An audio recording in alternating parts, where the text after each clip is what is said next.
how's it going? I seem to be technically challenged lately. Can't get my new microphone to work. I bought that stupid adapter from GoPro and changed the preferences. I've shot this video 3 times, didn't get audio. So I'm going to rely on the standard inclusive GoPro mic. For better or worse, let's see what happens. So this is ICON FJ number 107. Specifically, it is an FJ44. We built this for a client that is here in California, which is nice. Seems most of our vehicles go back east, so it's nice this one's going to stay here in Cali. It's actually going to be up in the Bay Area. So let's take it for a little spin. It's that new color, Pacific Blue. We did one truck before in this color, and I'm really happy with it. It's got a really nice feel to it. It still kind of works in nature, works in town. It's a cool color too because it plays with the light like most of ours. So I'm not into like murdered out matte, so we use nanoparticles of mica in the SDIC Teflon polyester powder coat we developed with Cardinal Coatings. So it has a little bit of sheen. It plays with the light, which is really nice. So we're running the 5.7 LS V8. It's the 430 horse 450 torque version, so tons of fun there. And then we're running the 4L65E automatic, which in turn is sending power through to the Atlas to twin stick shift on the fly part-time 4-wheel drive transfer case. You'll notice the twin sticks here on the floor.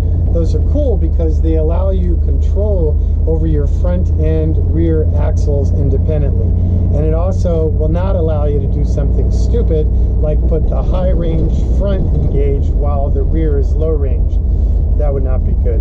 So it's just really good traction and control. And if you combine that with the ARB locking differentials, you really just have very precise control over where you want to send power when you need it.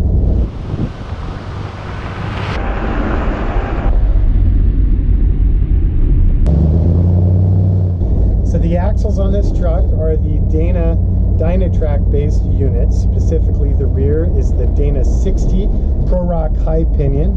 The front is the Dana 44 with superior axles, fine spline, and other upgraded internals. People often ask, why don't I run Dana 60s front and rear? Because we've all been told that's the only durable axle. You can get plenty of durability out of an upgraded 44 while still preserving up travel and better weight distribution. Using a 60 in the back, which gets the brunt of abuse, works out great. Again, it's overbuilt, but it actually gives me almost a 50-50 weight distribution, so that works out really good. What else? Oh yeah, we're running the Brembo sport brakes, designed by Brembo for Icon. So 6-piston front calipers, 4-piston rear, T4041 hardware, 2-piece hat rotors, super durable, and that's all powered by a hydro boosted master cylinder, so on-demand killer brakes, but still good feedback. It's not like modern ABS where it's overriding. It's still your responsibility to stop, but you have really good pedal feel and control.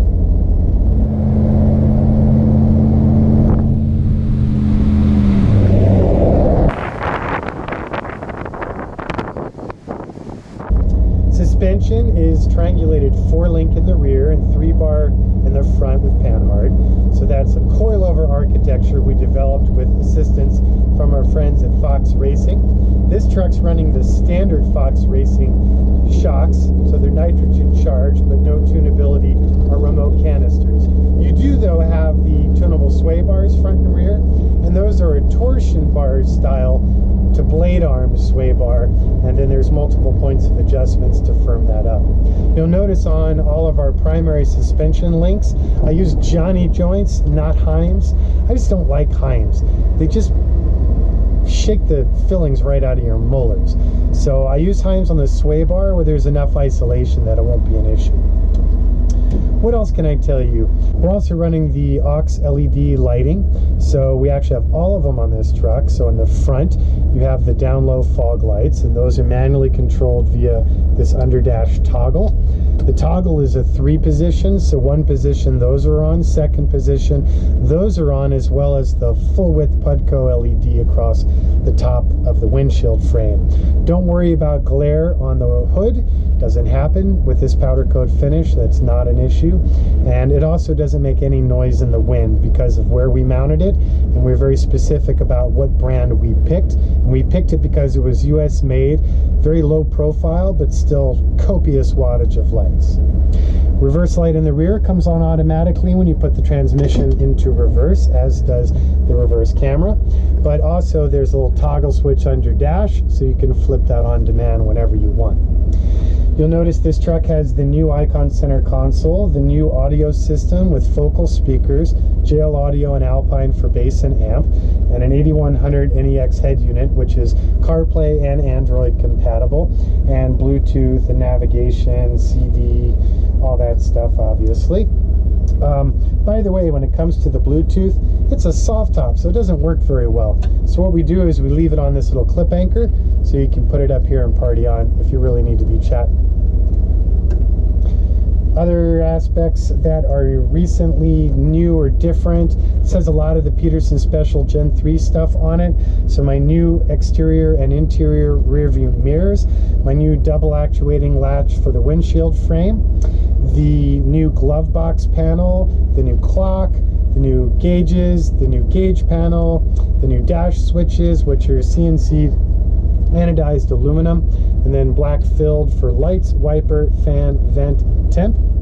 We also have the ICON fire extinguisher, the ICON sport pedals, the new aluminum parking brake handle, the new aluminum recline hardware and handle for the seats, the new map pockets on the inside of the front doors in this truck's case. This guy didn't want it on all 4 doors, so we just did it in the front. And then the new interior door release handle. Other than that, pretty much standard fare. We're running the jump seats in the 3rd row. We're running seat heaters in the front 4 bucket seats. We're running the Chilowich textile inserts and removable floor mats. That's probably enough. Thanks for taking the time to watch my video. Hopefully next time I'll get my act together and get that damn microphone working again. Any further questions, reach out to us at ICON4x4.com. Pick up the phone, 818-280-3333. Instagram, tons of cool stuff happening there. Not just the brand, but all the things that I'm into. That's ICON4x4. And on Facebook, it's just little old me, Jonathan Ward. Thanks again. You have a great day.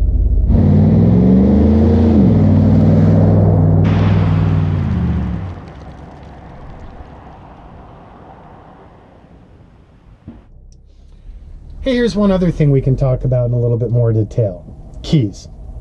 Low volume vehicular manufacturing. Disastrous when it comes to keys. So granted, as the ICON brand has grown and our reputation has spread, we've been really lucky to get some great collaborative partners and top suppliers like Ford and GM and Borla and Brembo and on, a really good list. But unfortunately, none of them make the things that run keys. So there's a lot of keys, a lot of locks in each ICON. You have the locking tailgate, the door locks, the ignition, the glove box lock, the console lock, the storage bins in the tailgate, the storage bins in the rear bumper, and the jerry can lock. So that's a lot of keys. We've struggled to simplify and integrate one key wherever we can. But thus far, that's only been on the items that we actually manufacture. So the end result is you have a janitor wad of keys. So we've been working with our buddies at this cool company called Keyport. So the idea is it's like an extruded aluminum thingamajigger, and it has like these little switchblade levers. So green is for go, and then they're all color coded. So all the keys now fit into this one device.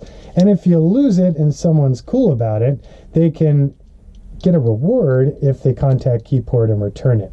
But perhaps even more importantly, we put an LED flashlight. That's not it, just kidding, but we had an extra hole. We put a USB stick in each and every one of these. The thinking is, a custom car is like a Johnny Cash special, and traditionally they're downright disastrous when you take delivery and a year later or something, you need something serviced.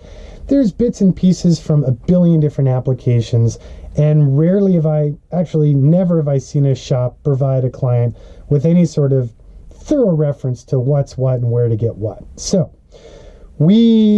I designed and wrote out a pretty thorough owner's manual that covers everything from surface care to long-term storage to capacities and all the typical stuff you'd want to see in an owner's manual.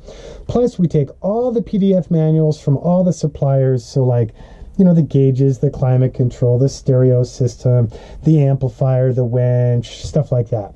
Then we have care and feeding instructions and service references for significant components like the transfer case, the engine, the tranny, brake parts, stuff like that. Most importantly, though, we have an unencrypted spreadsheet of every single part that went into your ICON.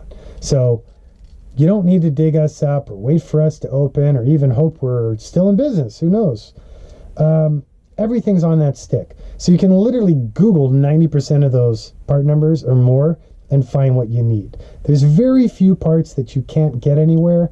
Even in the case of like our proprietary brakes or shocks, you can get those direct from Fox if you tell them what you have and what your VIN number is. And hey, I have an ICON, I have this generation shock, and I need to replace. But that spreadsheet will really help. So will the photos. There's usually 200 to 300 photos that cover everything from when we first bought the old beat up FJ40 all the way through to these final glory shots I do when I do these videos. Thought I'd share.